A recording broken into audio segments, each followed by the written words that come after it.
Hello and welcome to Off My Shelves, and this episode we're going to be looking at Captain America by Ed Brubaker and Steve Epting, the Marvel Omnibus, and yeah, we'll get underway. So this could quite possibly be my favourite Marvel Omnibus, to be fair. But before we get too far into why that is, I've got the direct market variant, which is the cover on the dust jacket, which means it was sold in only certain kind of comic book branches like Forbidden Planet, Read Comics and all that type of thing. Underneath that lovely DM variant dust jacket, you've got wonderful Steve Epting wraparound art on the hardback beneath, and yeah, as you would expect with Marvel Omnibuses, it is well put together. The size and scale is oversized format like an oversized hardback, and the binding is great. It's a smaller omnibus than normally you might get with Marvel Omnibuses. It collects 25 issues or so of Ed Brubaker's Captain America run, and I prefer this kind of size of omnibus really because I can read this anywhere in the house without breaking anything. And so the reason why I said this is probably my favourite Marvel Omnibus is because very rarely do you get an omnibus that not only has fantastic art, but it's got a well-paced and well-written story. It's got assassination attempts, terrorist attacks, Nazi German plots back in the 40s and modern day, Cold War Russian armies coming in, characters who were thought to have been dead who come back as assassins, S.H.I.E.L.D., gigantic robots that are destroying cities. I mean, this run and this first few issues here is just dense with some of the best storytelling Marvel has to offer, really, I think. And I am biased because I do adore the work of Ed Brubaker, and particularly when he gets into that crime genre. And this really does kind of build upon that because it's very much an espionage tale. I mean, if you look at the Marvel Cinematic Universe, for example, the Captain America the Winter Soldier films is pretty much the most kind of espionage spy thriller one of that, and that's because it was based a lot on this, obviously. And the first issue of his run really starts off laying down the groundwork immediately. It introduces General Lukin, who basically is a Russian soldier who was separated from the Russian army and is doing things his own way, really, and he's inherited a lot of old Cold War and World War II objects of destruction and weapons from his predecessor. And so the opening pages is him selling off parts of that collection to the Red Skull. It just opens up giving you the barest introduction to the Winter Soldier, which I'm guessing by now the cat is out of the bag because he's been so heavily featured in the films that most people know. If you don't, then stop now and read. But most people know that it's Bucky Barnes, the sidekick of Captain America back in the 40s. And yeah, thought to have died, but is in fact alive and is cryogenically frozen and is only woken up when he's got a job to do. He's been totally reprogrammed.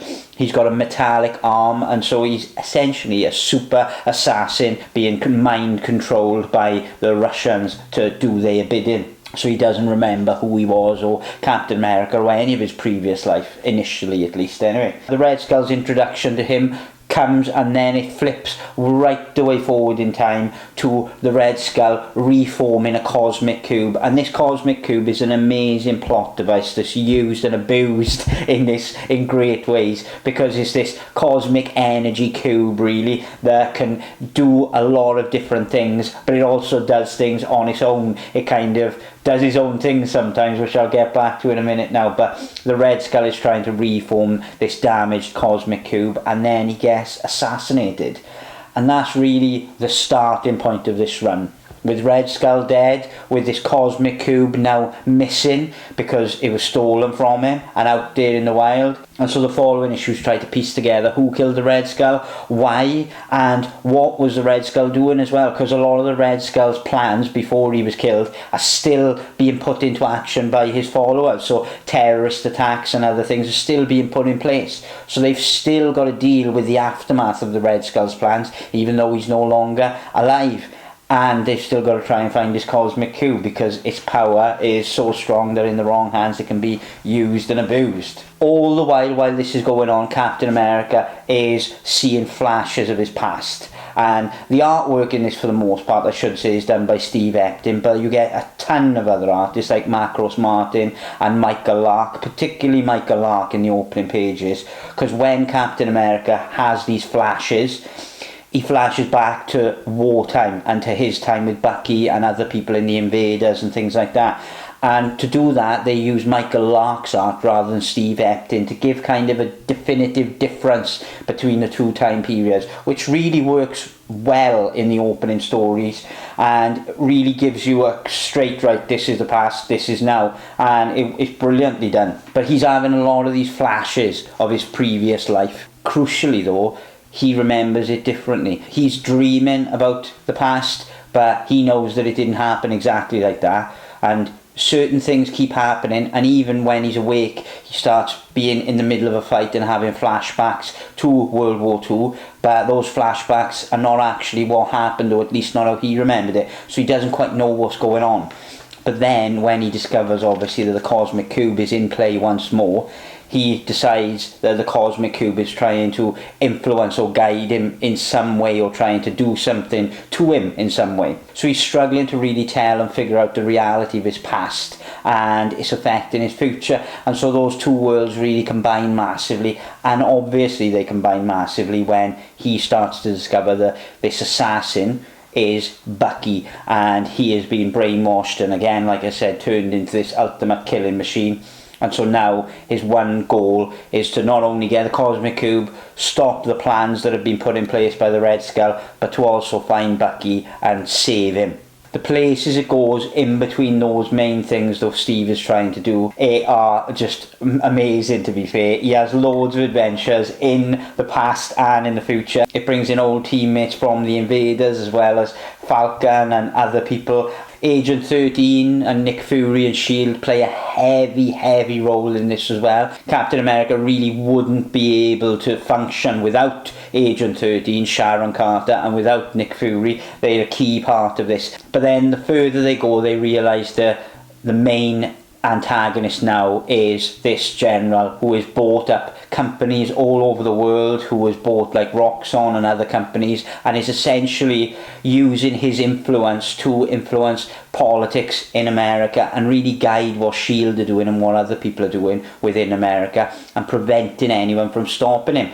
Even though at certain points in the story Captain America and Nick Fury and everyone know that he is the one controlling Bucky at this stage in time, they can't do anything about it. The plot just shifts so much as well, and again, without spoiling too much, obviously it goes in so many different directions so effortlessly. And I mean, you're going from literally from a World War II kind of fight with a robot into a terrorist attack on Philadelphia and all these different things, but it flows so excellently well, really. I should say the bulk of this story really is kind of Bucky trying to figure out who he is and Steve trying to help him, and then when he eventually does regain some thought and some memory of his past life, he then is trying to exact revenge on those people that put him through these things. And again, Steve is trying to make sure that he doesn't take things too far and can never come back, really. And so yeah, it very much is a friend trying to help a friend with all of these barriers in the way.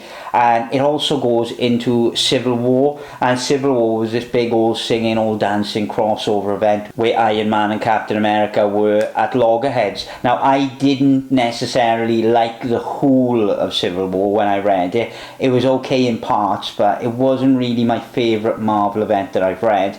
But the Civil War issues and the story woven into the Civil War kind of world and fabric in here is probably my favourite part of Civil War. Steve's story within Civil War and Captain America's story within Civil War is probably my favourite arc of that whole period, really. And so obviously the latter part of this book is pretty much based almost entirely around Civil War, really, and how that impacted on Steve and how his decision to not follow government law impacts on his life. It also makes more sense in the context of this book, because all of the build-up is him trying to battle against this general that's been controlling his friend, that's controlling governments and politicians and all that. And now in Civil War, the politicians are handing down this document for him to sign loyalty to an organisation that's already been massively undermined in his view and is massively corrupt. So it gives an extra layer to why he wouldn't sign it.